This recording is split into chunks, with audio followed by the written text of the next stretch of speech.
आपने कभी सोचा है कि जब आप मोबाइल पर कोई फोटो एडिट करते हैं या यूट्यूब पर वीडियो देखते हैं, तो उसके पीछे कौन सा जादू काम कर रहा है?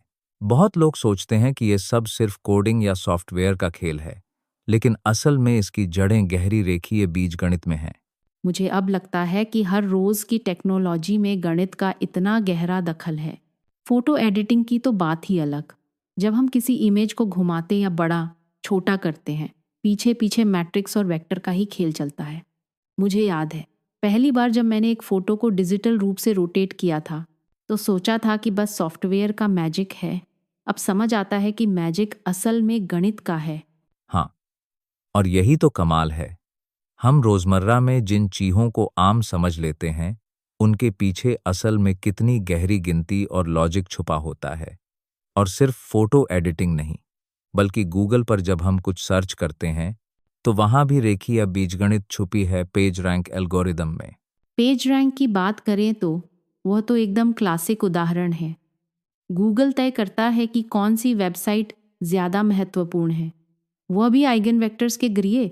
सोचिए, एक ऐसा जटिल गणितीय कॉन्सेप्ट, और राह चलते हम सबका इस्तेमाल हो रहा है बिना हमें पता चले। मशीन लर्निंग में भी यही कहानी है। हमारा सारा डेटा, चाहे वह इमेज हो या नंबर, आखिर में मैट्रिक्स फॉर्म में आ जाता है। एल्गोरिदम इन्हें गुणा बा कर पैटर्न पकते हैं, यानी कंप्यूटर की समझ भी इसी गणित से बनती है। अभी आपने मशीन लर्निंग का जिक्र किया, तो मुझे एआई में फेस रिकग्निशन सिस्टम्स का उदाहरण याद आया। वहाँ भी हजारों लाखों फीचर्स वेक्टर और मैट्रिक्स के रूप में एनालाइज होते हैं। यानी जब भी हमारा फ़ोन हमें पहचानता है, उसमें भी रेखीय बीजगणित का ही कमाल है।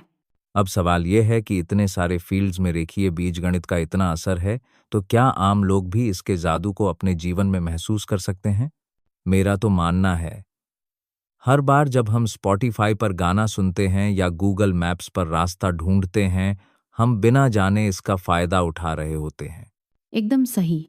और कभी कभी तो छोटे छोटे ऐप्स, जैसे कि ऑनलाइन ट्रांसलेटर या फोटो फिल्टर, वहाँ भी बैकग्राउंड में यही गणित चल रहा होता है। मुझे लगता है कि अगर स्कूलों में बच्चों को ये दिखाया जाए कि रेखीय बीजगणित सिर्फ किताबों तक सीमित नहीं, बल्कि उनकी पसंदीदा ऐप्स में भी मौजूद है, तो शायद वो इससे डरना छोड़ दें। यह बात बिल्कुल दिलचस्प है। अगली बार जब कोई कहे कि मैथ्स बोरिंग है, तो हमें कहना चाहिए, भैया, आपकी इंस्टाग्राम स्टोरीज और नेटफ्लिक्स सिफारिशें भी इसी बोरिंग गणित से बनती हैं। और ये जानना तो और मज़ेदार है कि आने वाले समय में जैसे जैसे ए और स्मार्ट टेक्नोलॉजी आगे बढ़ेंगी, रेखीय बीजगणित हमारे जीवन में और गहराई से समा जाएगी। शायद तब लोग खुद ही इसकी अहमियत समझने लगें।